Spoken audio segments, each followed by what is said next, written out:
The God of Nothing. By Elton Gar.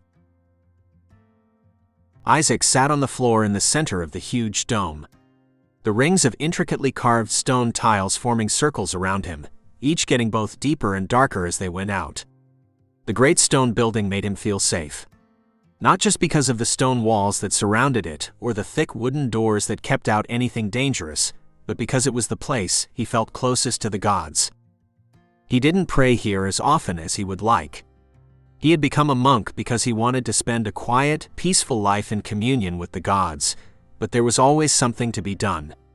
By the time he helped with breakfast and worked in the small field where they grew barley and hops for trade, it would already be noon. Then he took his time in the infirmary. People came here for all kinds of ailments. Some were local children or elderly, who were beyond the more primitive medicines of the people that surrounded the monastery. Others were nobility from the empire, who were almost universally rude, demanding, and not all that sick. Then on most days, he could spend an hour or two praying. The exception were the days when the ships arrived. They were the only connection to the empire, and even the nobles came out when a ship arrived, and God's willing, they left on those ships and gave everyone a few weeks' peace before the next noble arrived. But there hadn't been a ship for almost a month, and people were getting worried. It wasn't the first time that there had been delays. Ships were dangerous, and there was always a chance that one sank, and it was even more common for a captain to delay a voyage because he had a bad feeling about the trip, or because the sea god Wallowa warned them against travel. But Wallowa should be calm and friendly this time of year, as his wife, the goddess Guhorna, would have returned. Looking up at the image of Wallowa, his arm around his tiny but powerful wife, Isaac prayed for protection for the ships. He spoke to the god with reverence, but was careful to not show him too much. Wallowa was the god of water and sailors, and while sailors showed reverence for him, they were still sailors and did it their own way. So Isaac threw in the curse words and dirty jokes that Wallowa would expect from one of his followers. He was in the middle of a joke he had learned from a sailor that was said to be effective when he heard someone say, "We're going to have to ration supplies." Isaac resisted the urge to turn and look at the old fat monk. Brother Landon should know better than to talk so loud here. This was a place of prayer and consecrated to the gods. Not a place to discuss such mundane things. I would prefer that our guests and younger monks not know what is happening, Brother Jonas said. He was younger than Brother Landon, and his shoulders were still wide and his stance proud, but all his remaining hair had turned silvery gray. He was the head of the order, and was usually the one to enforce the rules of etiquette, so perhaps they were here for a reason. Then what would you suggest? Brother Landon asked. You will lead an expedition to the empire, Jonas said. Isaac found himself entirely unable to focus on his prayers, but also trapped here because he didn't want to interrupt the senior monk's conversation. There has to be someone better for that job. What about him? Landon said, and though he wasn't looking at him, Isaac still knew that Landon was pointing at him, and not simply because he was the only one there.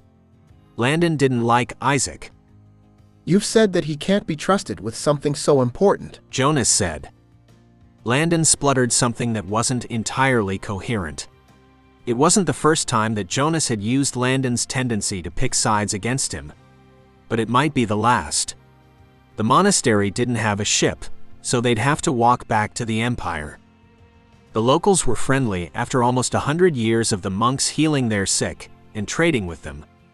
That might get them 10 miles, 20 if they could convince them to send messages ahead or a guide, but the closer they got to the empire, the more hostile people would be. So that even if they didn't attack them, they would be in wild territory without any way to get more supplies. Usually monks walked softly on the stone tiles, but Isaac heard every step that Landon made as he stormed out of the room. As the huge wooden door shut with a loud hollow gong, Jonas said, I assume you heard all of that, Brother Isaac. As did the people in the infirmary, the monks in the gardens, and presumably the gods. Isaac said. He is loud, and he eats twice as much as anyone else. But that means that once him and his friends have left, we'll be able to extend our supplies out for 2 or 3 times as long, Jonas said. Isaac didn't know what to say. He didn't respect Brother Lucas, But the idea of sending him off to his death would never occur to him, and he certainly didn't expect it from Jonas. I expect the gods will protect their servants, though. Whether that is in this life or in the next is not my decision, Jonas said, seeming to recognize what Isaac was seeing. That ability to touch on the surface thoughts and emotions of others was the gift that the gods had given Jonas for his decades of pious service. But while it was a response to Isaac's shock, it wasn't a defense. So, what will we do? Isaac said. We will prepare this place for what comes next. Sit down. It is time that I explain what this place is, and why the monastery was built here. Isaac had always known that the land was holy, but he had never been entirely clear why. So he crossed his legs and watched the head of his order, seeing him more as the soldier he had once been than the monk he had become. As you know, the battles and wars of men are but a pale shadow of the battles of the gods. What you don't know is that from time to time, a god falls in battle just as a human soldier might. But the gods cannot die, Isaac said, not sure what else to say at what seemed an impossible revelation. They cannot. But they can be injured. That happened in this spot just over 100 years ago. The god Ignano fell in this place, and his essence was scattered across the land. I know all the gods. There is no Ignano, Isaac said. In some ways that is true. Our gods hid him from the minds of all but a few mortals and sealed away his works. They then left us to protect this place so that the men of this land could not defile it and make it more difficult for Ignano to reform himself. But if the gods of this place wished us destroyed, could they not do it? They fear Ignano, and fear attacking would revive him faster. But they have tried to drive us out of this place through indirect ways. They have sunk ships when they can and held back the rain. And as Ignano has grown stronger, they have become more desperate. So we have to stay and protect him. Humans don't protect a god. But as you have always been told, this place is sacred. If it's defiled, then it could take another 100 years for him to regain enough strength to become incarnate again. Then there will be an attack, Isaac said. Perhaps, eventually. But that could speed up his healing. Then what will they do? They'll try to wear us down. Cut off our supplies and have small unimportant battles. One that we always win but always has a cost, Jonas said. So, how do we win? We can't beat them. They're gods and we're mortal. And we're trapped in the middle of enemy territory. All we can do is hope that Ignano revives before we fail. Isaac had believed that he worked hard before, but almost half of the people in the monastery had left with Brother Lucas. Once they were gone, Isaac learned that a surprising number of the monks who remained had been soldiers. Several of them had even served under Brother Jonas. They spent their time training to fight. That left even more work in the garden for Isaac. But while he spent much of his time working the fields, they weren't big enough to keep everyone busy all the time, so he still had time to pray. Even today, when it was raining, Jonas could find things to keep people busy, so Isaac sat in the great dome with one of the small stone chisels that had been used to make the tiles, helping to create stone bricks for the wall. I always believed that the wall was tall before, Isaac said. No soldier has ever believed that the walls of their garrison were too tall or too thick, Brother Alan said. Isaac was about to say that he agreed, even though he wasn't a soldier, when he heard a horn. The soldier next to him grabbed his spear and Isaac stood, planning to go out with him. But Alan said, I know you've been training, but today isn't your day. Besides, it was a single short blow. That is a warning, not a battle call. There had been more than enough warning calls for Isaac to know that, but he still wanted to go. But rather than argue with a real soldier, he moved to the edge of the dome so that he could watch the back field. Unlike most of the other fields, this one held a wide variety of different vegetables. Most of them were too small to eat yet, and they were on the opposite side of the compound from where the horn came. But he had a feeling. And it turned out that it was a good thing he did, because while the yells and sounds of weapons striking each other rang out from the front of the monastery, he saw something small and dark skitter over the wall. He didn't fully understand what he was seeing. They weren't human, but they were almost human. They had arms and legs that seemed to bend the wrong way. As he watched them, he saw the trap. It was so simple that it was hardly even a plot. There had been an attack on the opposite side of the monastery, and when the guards rushed to that side, they slipped someone in the back. Isaac grabbed the horn that hung on his belt. It was nearly identical to the one that had summoned everyone. He sounded a quick short blast, but he didn't think there was time to wait. If they destroyed the crops, it would mean people went hungry. So he rushed out, knowing that he'd lose the fight, but intent on giving the actual soldiers the time that it took to reach the field. As he neared the first of the almost human creatures, he realized that the only weapon he had was the knife on his belt he used to cut meat at mealtimes. He drew it out, breaking the leather that held it in place. Now that he was closer, he could see the creature better. Its arms and legs weren't just twisted in the wrong ways. They were longer than they should be, so they looked a little like huge grasshoppers. The larger of the two turned to him. It had once been a man, but it wasn't just that it had been twisted into this wrong shape. There were scars and even rips in the flesh across those places where it was most changed. Some gods of Isaac's people could be callous, but this was beyond that. Something so cruel that it had destroyed the mind of the creature. It leaped towards him, and he lost all of his reservations about killing.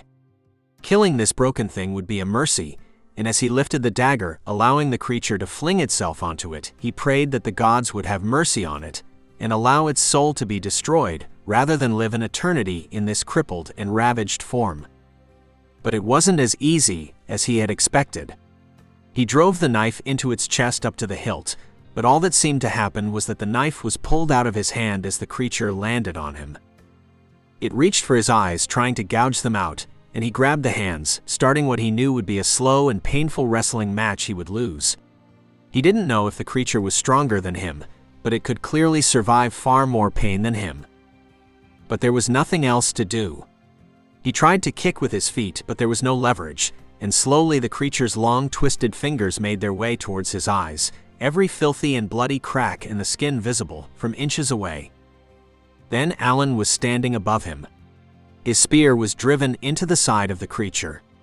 It still tried to come at Alan, but the spear kept it at a distance. There was another. Isaac started, as the smaller of the two leaped onto Alan's back and bit his neck. At this distance, he saw that the second was barely more than a child. Perhaps 12 years old, though the scars and cracks of the skin made it look older. Alan let go of the spear and grabbed the creature, pulling it away from his neck. Isaac was certain as he did that blood would start to go everywhere, but human teeth weren't good at ripping flesh, and he threw the creature to the ground. The sound of it hitting the ground was disturbing, but the creature still tried to get up and crawl toward Alan. It was simply too much, and Isaac collapsed. It had taken almost 2 weeks for Alan to die from the infection. During that time, the black lines had slowly grown longer, though Isaac had discovered that just like Lord Jonas, he had an ability. When he touched the infection, it slid out of Alan and into Isaac. The first time he had done it, he had gotten sick for almost 2 days. But unlike Alan, the sickness didn't spread. Instead, he spent 2 days coughing up and spitting out black phlegm. And it helped Alan quite a lot. He had stood for the first time since the attack. But the black lines never fully disappeared, so all Isaac had done was give him a short moment of respite. What is the point of being able to heal someone if they die anyway? Isaac asked. You gave him more than most soldiers have. He could prepare for his death. To stand up and look death in the eyes when he arrived to take him. And have a peaceful end, Jonas said, looking at the body. They didn't have flowers, so the monks had each carved a small flower out of stone and placed it with him. They wouldn't push away the scent of death, but they would signify to death that this was a person who had been loved in life and should be loved in death. Jonas then stood and walked up to the body.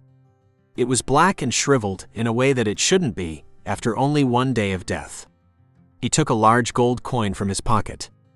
Isaac hadn't known there was any money in the monastery. But it was good that there was. But rather than placing it in Alan's mouth, he handed it to Isaac and said, He died protecting you. Isaac felt the shame of that. But he didn't shy away from the responsibility. He reached down and pulled Alan's jaw open. It was harder than he expected, and he had to push his hand on the man's forehead.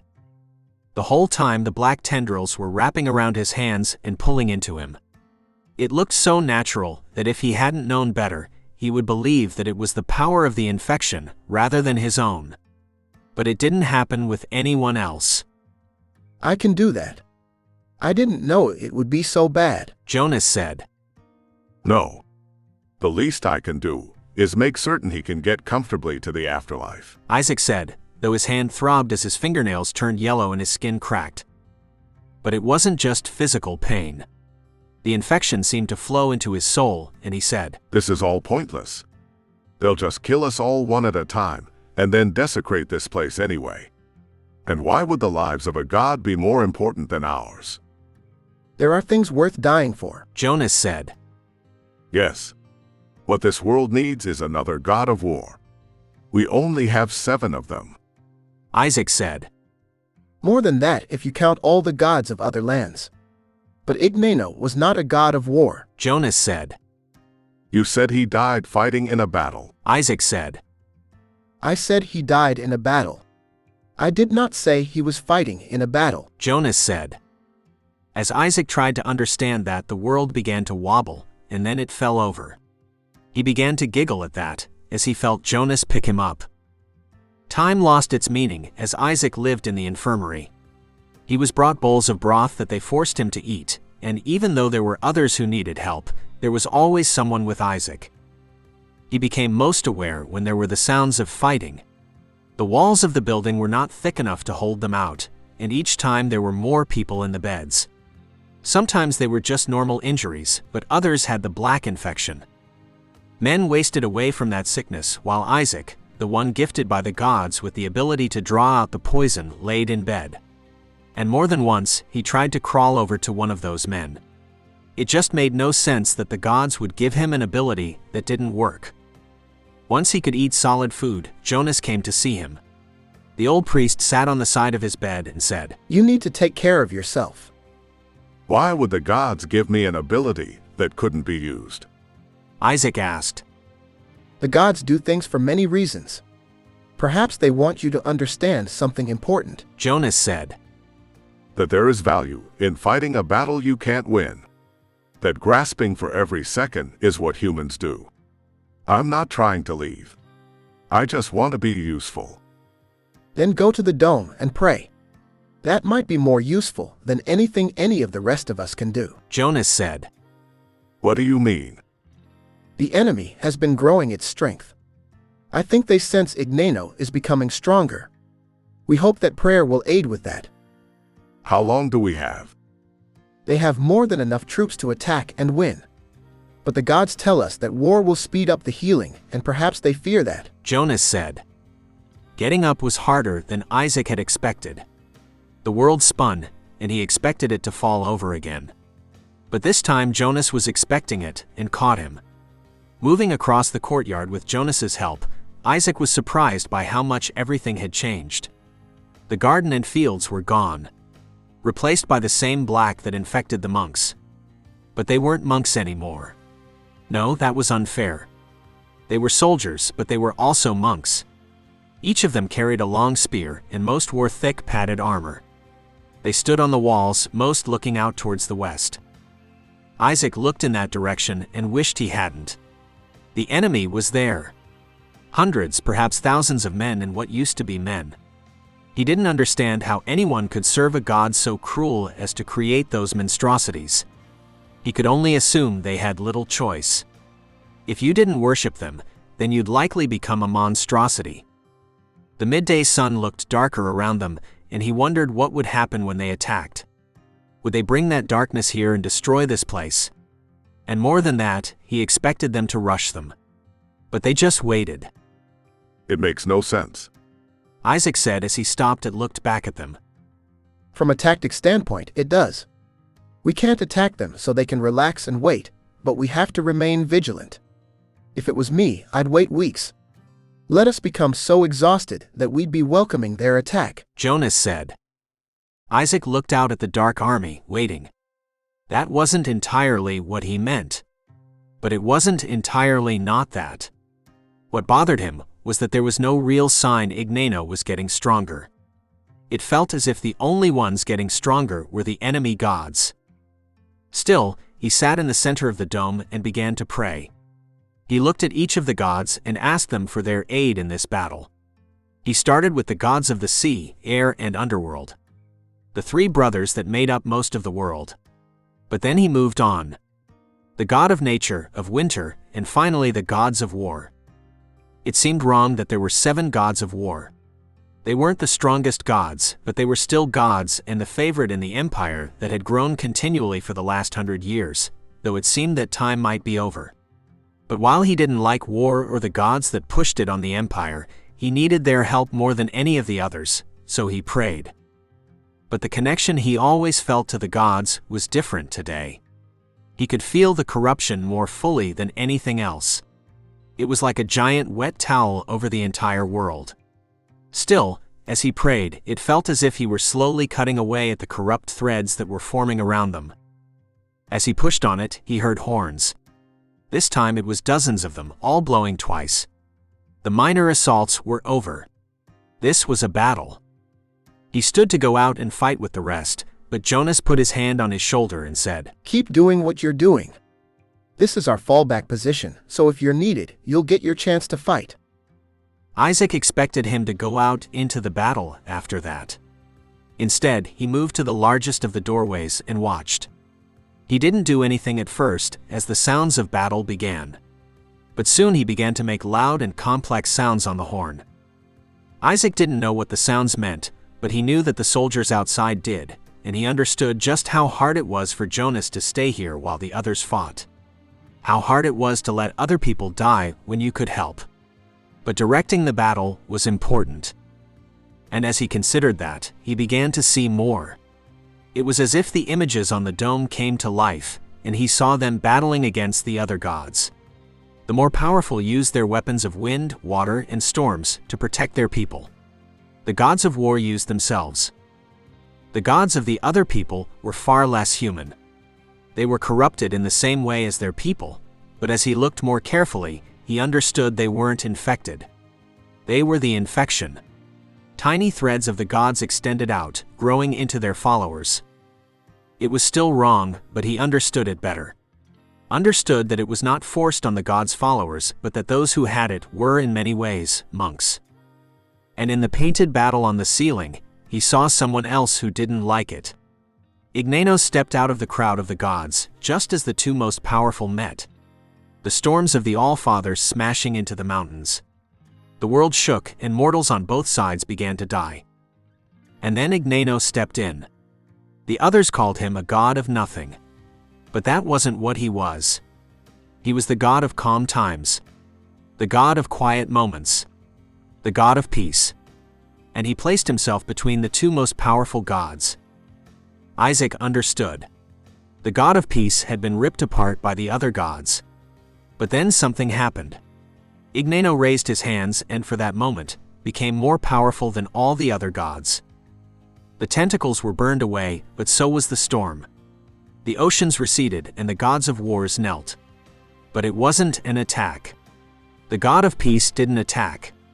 He simply forced all of them to understand in that moment what they were doing. There was no winner when the gods fought. Nothing worth learning that couldn't be learned better in other ways. He made them feel the pain of the mortals, feel their fear and regret. He made them understand each other in ways that they hadn't before. And he kept doing it as he slowly tore himself apart. And for a moment, it looked like it might succeed. The war gods put down their weapon, the gods of nature returned to more peaceful forms. Even the storms calmed. Then the vision stopped. Igneno had died, or as close to death as he could imagine. But he must have failed. The creatures outside attacking spoke of his failure, as did the battles of the empire. Even the 7 war gods who remained on the walls of this domed temple spoke of the failure of peace. He died for nothing, Isaac said, and as he spoke, he began to understand something more. He didn't. The war ended. Jonas said. But there have been more. The empire is almost constantly at war. And you see the creatures out there. Isaac said. But there were 20 years of peace. And more than that, our gods don't speak of war the way they once did. Those of us who have faced war know the value of peace. And now the gods do too. They all lost someone in that war and it changed them. You call those 7 gods of war. But it's not entirely true. The first has become a god of blacksmiths. He still helps make weapons for war, but he also turns those swords into plowshares when there is peace.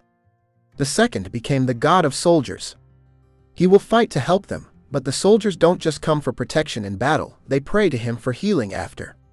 And their sister has become the goddess of the hunt. And the others, they are not the same. This place wasn't built for a lost god, and it wasn't built so we could pray to them. It was a place they could come to speak to you. Isaac had known at some deep level for a long time who he was. That the growing connection to that corruption was an attempt to weaken him. But it wasn't working. As he saw pain and suffering, war and battle, his understanding of peace grew stronger and he returned to being Ignano. How long have you known? Isaac asked. Since a lost and confused young man wandered into the dome and began to pray. I was given the ability to see the minds of people by the gods, so I would know when you arrived. And what about the other gods? Gods of greed, corruption, pain, suffering, and plague. You can't destroy any of those with war. War makes all of them stronger. But they fear you because you understand them. Understand the fear that is behind so much of what they do, and the possibilities that comes with that understanding. No god of war can defeat pain. War is pain. But you can. Isaac stood, and as he did, he felt himself growing. The dome of the temple began to crack, and he broke free of it like a chick breaking free of an egg. He saw the same corruption as before, but now more clearly. He wanted to simply break it away, but he understood better now. You couldn't force peace on people. That wasn't what peace was. You might have a lack of war for a little while that way, but true peace was a peace of the soul. But he gave freedom to the people who they were infecting. The bonds were broken and the people collapsed. Most had already been dead in every way that mattered, and he hoped they would now be at true peace. He then looked out over the land. There was a lot of work to do. Then he looked down at the monks who had, no matter what they claimed, fought to protect him. Fought so that he could remain what he was, and someday, hopefully, be powerful enough that there would be no need to fight. Author's note. This one got away from me. I had intended it to be a fairly short story about a few monks living far away from their empire. I got the idea from looking at old pictures of monasteries. I don't think that they were actually as far outside of civilization as it appears now. But anything that is hundreds of years old feels and looks out of place to the eyes of someone whose country is younger than the building. I'm not entirely sure where it escaped from that. The idea of making it gods was simply to remove some of the historical context from the monks. In part because I didn't want to deal with what monks often were, but also because it made it much easier. The story could have been much longer. I don't mind writing fight scenes, and the slow grinding down of the monastery might have even been interesting. But it wasn't the core of the story. And I hope the themes and ideas worked out well, as the people trying to live quiet, peaceful lives were forced to deal with the chaos of the world, first in the more mundane ways, and eventually in the bigger ways. If you enjoyed it, then you can sign up for my newsletter and get a free short story from me every week, as well as a free novel when you sign up. I'd like to finish by thanking the patrons that make this work possible.